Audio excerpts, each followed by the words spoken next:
This video is brought to you by patreon.com/worsttake. Get access to exclusive live streams and Discord servers, on-screen shoutouts, and early access to some videos when you join now. Help make sure that we can continue to make content like this by supporting the Patreon. Links are in the description down below.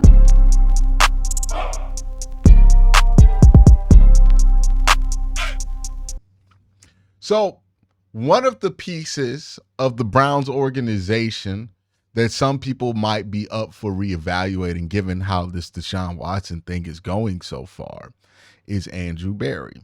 And as of right now, as of recording this video, September 23rd, 2024, it feels like and it looks like this Deshaun Watson trade is going to end up being a swing and a miss at this moment. And look, it might just end up being turbulence that the Browns are going through, and they come out on the other side of the storm and it's all good and dandy and the plane lands and everybody's good. Or it might be the emergency that it appears to be. Either way, I think it's time for us to prepare in case of an emergency, because it's not hypothetical. It's right in our face right now that this could not work out. And you should not ignore it when it gets to this point. Again, it could be fine, but it could also be the exact storm that it looks like it is.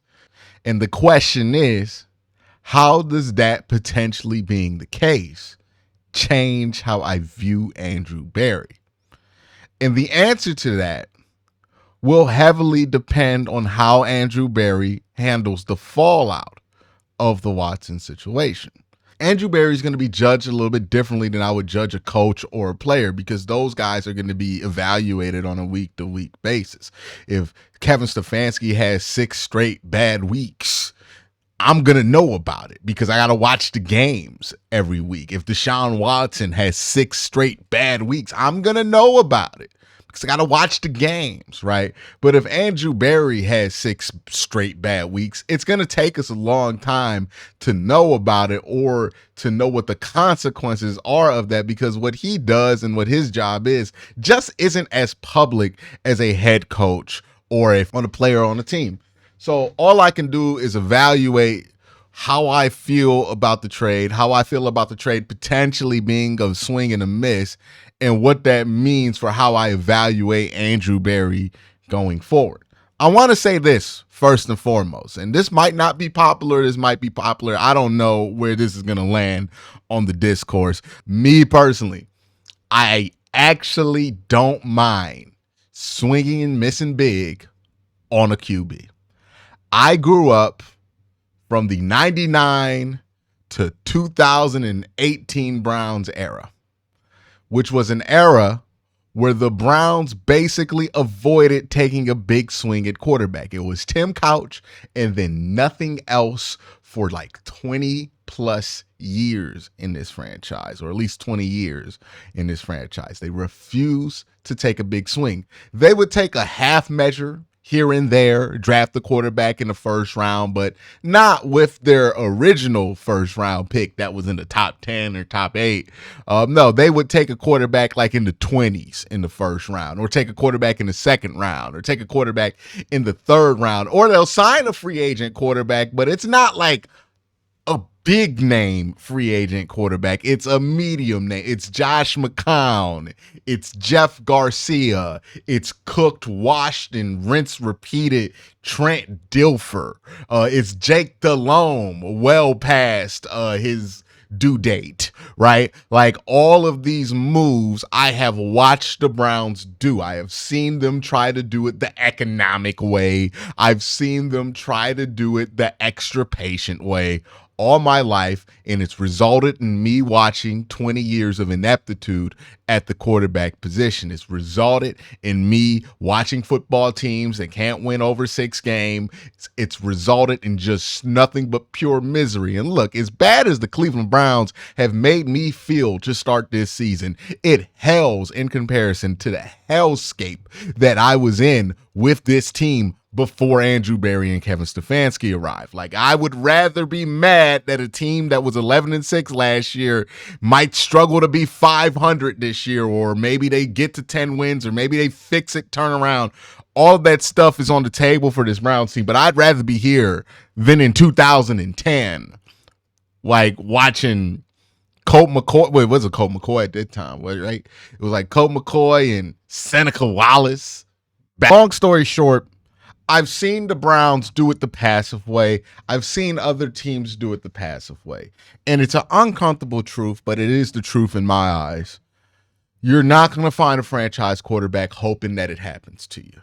The only way you're going to find a franchise quarterback is if you're aggressive and you go out and make it happen.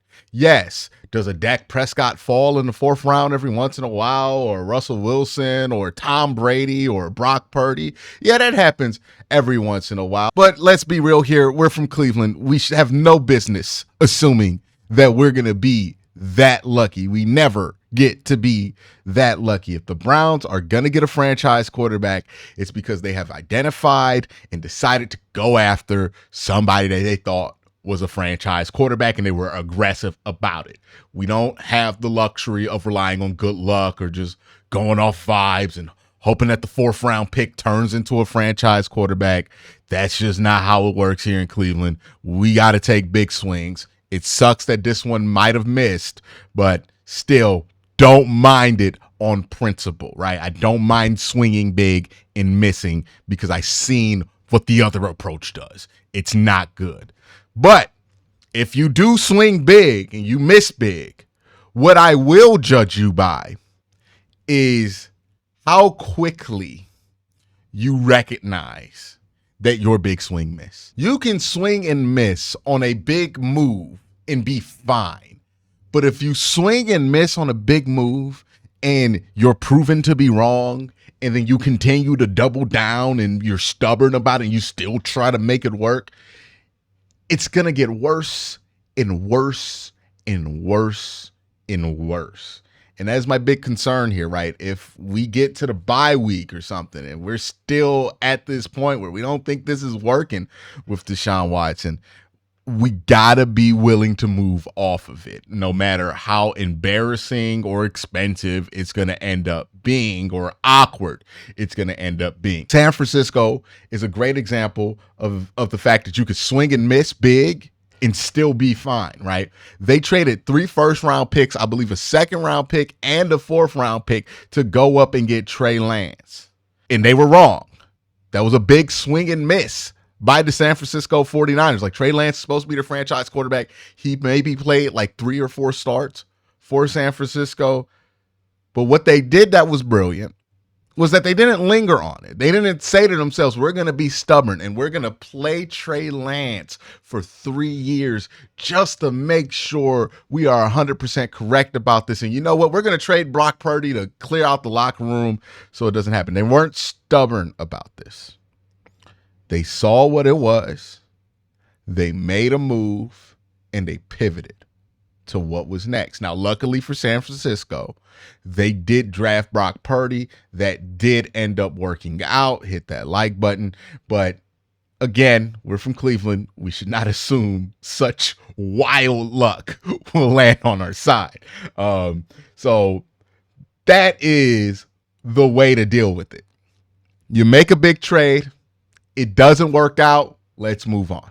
Again, what you don't want to do is just try to make it work out of stubbornness, right? Once it's obvious that it's not going to work, let it go. Also, another thing you don't want to do is overcompensate for swinging and missing by making a panic move or trying to force something, right? Like Washington reminds me of a team that did this, where they swung and missed on a quarterback and then they panicked and said, you know what, let's go get Carson Wentz.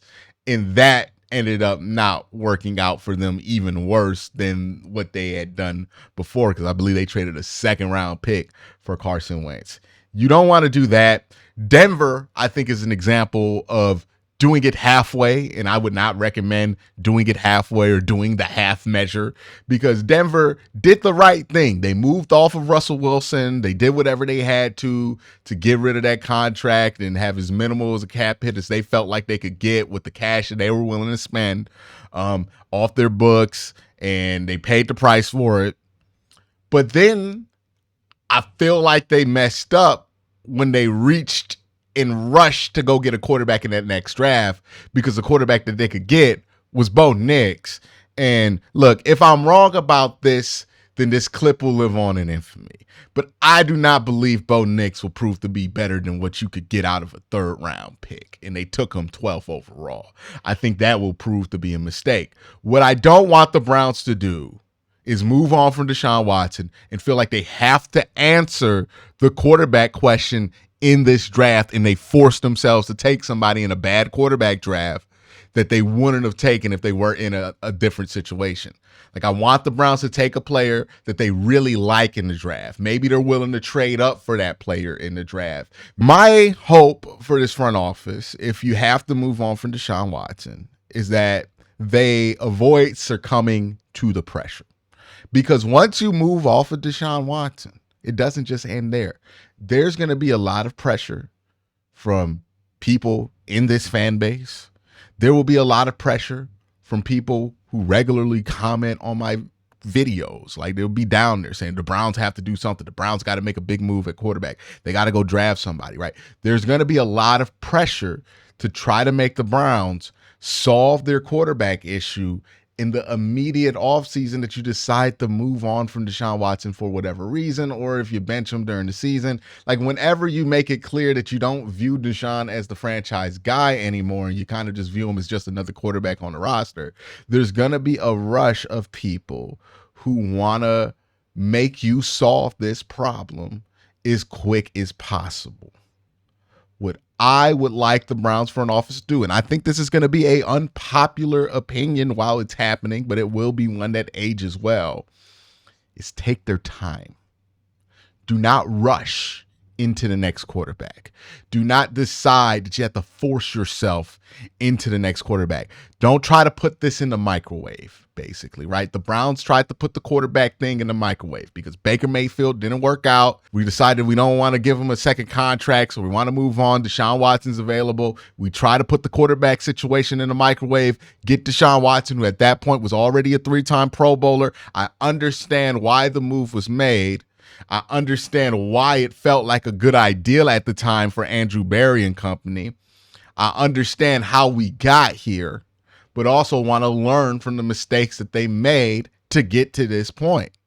I'm not going to I'm not going to want an organization burned down or somebody fired from their job because they made a mistake. I think far too often we get in the habit of wanting people to lose their jobs. And this isn't just about football, it's about everything in general. We get into this habit of wanting people to lose their jobs because they made a mistake. And then you know what happens when you fire somebody because they make a mistake? You hire somebody who has less experience than the guy that you just fired or the woman that you just fired that made a mistake. And then that person that you hired makes a mistake, and then you keep firing people, and then you never have anybody who learns from the mistake. I don't care if you make a mistake. It's more important to me how you respond to the mistake. Take your time. Don't put this in the microwave. Don't rush to draft somebody.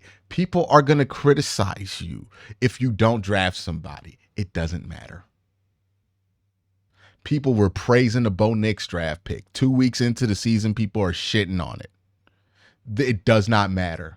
Getting those high fives and that instant gratification in the moment from draft expert guru /dude.com does not matter. Does not matter what Mel Kiper grades you after the draft. You're going to get criticized for not taking a quarterback if you do move on from Watson. You're going to get criticized for not signing a big name quarterback if you go on for Watson. People are going to really expect you, like, should the Browns trade for Trevor Lawrence? Should the Browns try to get Jalen Hurts or Tua Tagovailoa or some other quarterback? If you do take a quarterback in this year's draft, Do it because you legitimately love that quarterback as a quarterback prospect. And you think that that quarterback can legitimately be a starter if given time. And if you do draft the quarterback in this year's draft or next year's draft, don't feel the rush to put him out there immediately. We have seen Kevin be able to put up together some good offenses with the likes of Jacoby Brissett. You would hope that would be a similar case with Jameis Winston. You would, or maybe you go out and you get a Jacoby Brissett or somebody like that you feel like can run the offense fine for a year or two. Let it take time. I understand the rush and the will to have your favorite team have this sense of urgency and do something that's a big splash that gives you that instant gratification, and it's exciting when it happens. But I don't think that's the best way to go about this, and I'm going to be honest with you, from a fan standpoint, in the long term, when a team does stuff like that, it's not really the most enjoyable even for a sports fan. I know we love to act like as sports fans, we only care about if our team wins or loses, but that's not always the case. I've been here plenty of times, weeks at the Browns games, days at the Browns games, immediately live on stream at the Browns games, and the Browns have won, and everybody's still upset. I have been on stream for Browns games that they have lost. And people have been excited about. Lose sight of that. What Browns fans and what football fans want, they want to have fun. They want a team that's fun. They want a team that they feel connected to, with players that they feel connected to. And that connection to have with a team, and that connection, it takes time to build. There's a reason why people still to this day are willing to crash out over Baker Mayfield, because Baker Mayfield was drafted and somewhat developed here, right? Like, he played here for a little while. He was our draft pick, and people are going to have an attachment to it. There's a reason why there's so many people still attached to DTR. And there's a reason why so many people have absolutely zero attachment to Deshaun Watson whatsoever. I mean, outside of what he's been accused of off the field, I still think even if that didn't exist, there would be a lot of people who aren't really attached to Deshaun Watson like it is now, because you didn't draft Deshaun Watson. You weren't there for the great moments of the early part of his career. Like, Jaden Daniels just had that incredible moment on Monday Night Football. Nobody's going to love him like Washington Commanders fans will ever love him, because they saw those moments. They saw that guy grow. They saw that guy come to his own. They felt that joy. They were in there talking about that belief. They were arguing with the doubters, and then he proved them wrong, and all of that stuff that makes you connected with the franchise and connected with the player. That happens with time. You can't rush that process. It's better for you if the Browns take their time with this. It's not going to feel like it, because you're going to want the Browns to do the thing. You're going to want them to trade for Trevor Lawrence, or try to go out and get Kirk Cousins, or go for Derek Carr or something like that, because instantly that will put you in a better situation than what you are. But long term, it's going to cause some issues that will make it so that watching the team feels absolutely miserable. And that's how I'm going to work with this with Andrew Berry, right? I'm not going to judge Andrew Berry just for making the mistake or the potential mistake of trading for Deshaun Watson. What I will judge Andrew Berry by is how he responds to that mistake. Does he double down? Is he going to be stubborn? Is he going to move off of it quickly, but then panic and make another move that's going to tie him down to something? Or is he going to move off of this, be patient, and find something that works? Or is he going to move off of it and just find something that works in any kind of method whatsoever, even if it's not the one that I described? We all want the team to be successful. We also want the team to be fun. We also want the team to be enjoyable. And these are all things that the Browns have to balance while they figure out if they need to make this decision at quarterback at all. So that's where I'm at with this and how I look at Andrew Berry. I think a lot of people want to rush to a decision with this. I think how he handles the fallout of this trade potentially not working out will matter a lot. And I think he's earned that, right? He's made enough decent trades. He's made enough good draft pick signings. He's done enough contract extensions and keeping guys on the team and keeping talent and all the salary cap maneuvering. The Browns aren't in a horrific position right now. So because that is the case, Andrew Berry does get to navigate out of this whole thing. But I think how he navigates out of this is going to be probably the most important and consequential decisions that he makes as the Cleveland Browns general manager. But let me know what you think in the comment section down below. Y'all have a great day. Have an even better night. Peace.